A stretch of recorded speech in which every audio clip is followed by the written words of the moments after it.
Bonjour à toutes et à tous, je suis ravi de vous retrouver pour un nouveau numéro du Rendez-vous de l'Info. On vous emmènera à Châlons-en-Champagne dans quelques instants afin de comprendre pourquoi les délais sont de plus en plus longs afin de refaire vos papiers d'identité. Mais pour le moment, comme vous le voyez, nous sommes au centre de vie Raymond Kopa à Reims. Nous avons pu échanger avec la révélation de l'année, l'attaquant Hugo Ekitike.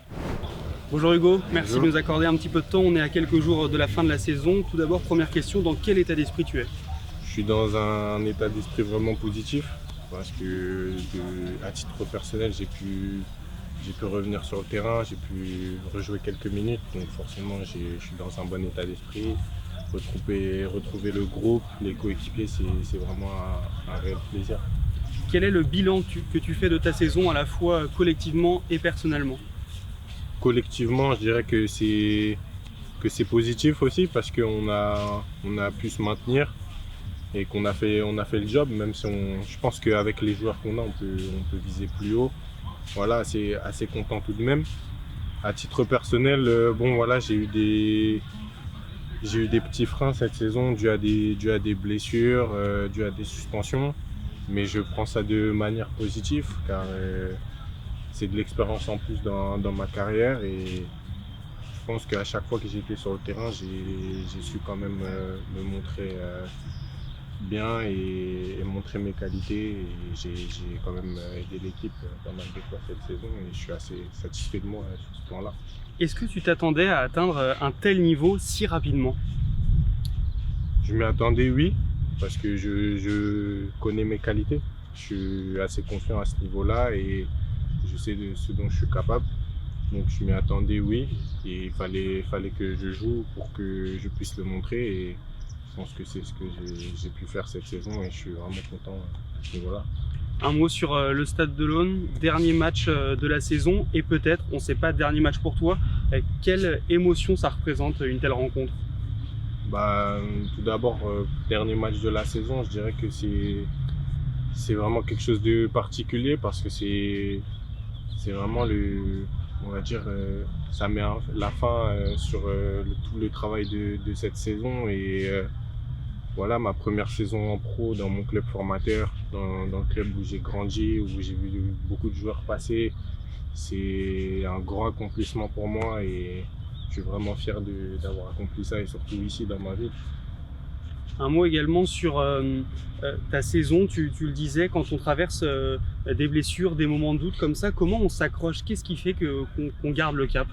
Je dirais que c'est l'amour du football. Je suis toujours resté concentré, même quand je ne jouais pas forcément, que je n'étais pas sur les terrains. Je me suis toujours attelé à regarder les matchs, à toujours faire travailler mon cerveau dans le football et bosser dur pour revenir. Donc voilà, je suis toujours resté connecté et mon envie de jouer elle est débordante et comme j'aime le football, je m'accroche pour pouvoir jouer tout le temps. Dernière question, si c'était ton dernier match et que c'était la fin de l'aventure avec le Stade de Reims, si tu devais retenir un moment de toute ton histoire, un seul, ce serait lequel ? Si je devais retenir un moment, ici je dirais que c'est le doublé contre Nantes parce que voilà, il y avait ma famille, je suis rentré, j'ai joué peu de temps et 2 buts, c'est quelque chose qui ne s'oublie pas, surtout ici. Célébration avec mon petit frère dans la tribune, derrière le but, je n'oublierai jamais de ma vie. C'est le plus beau moment que j'ai pu m'offrir et que les supporters m'ont pu m'offrir au stade. Merci Hugo, bonne continuation. Merci à vous.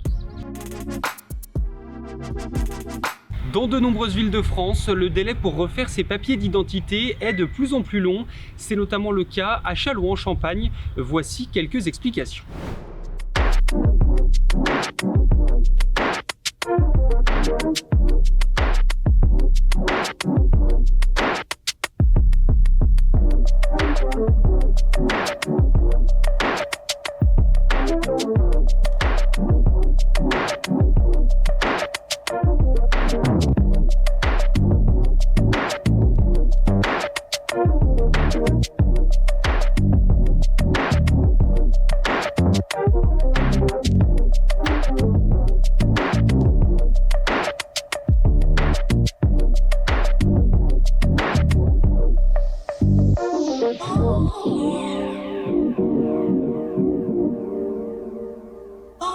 Oh.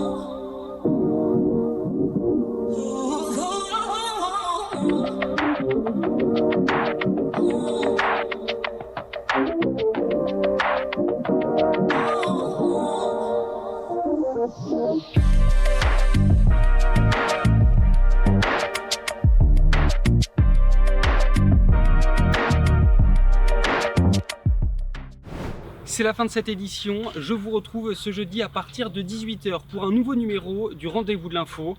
Et d'ici là, l'actualité se poursuit sur nos différents sites internet.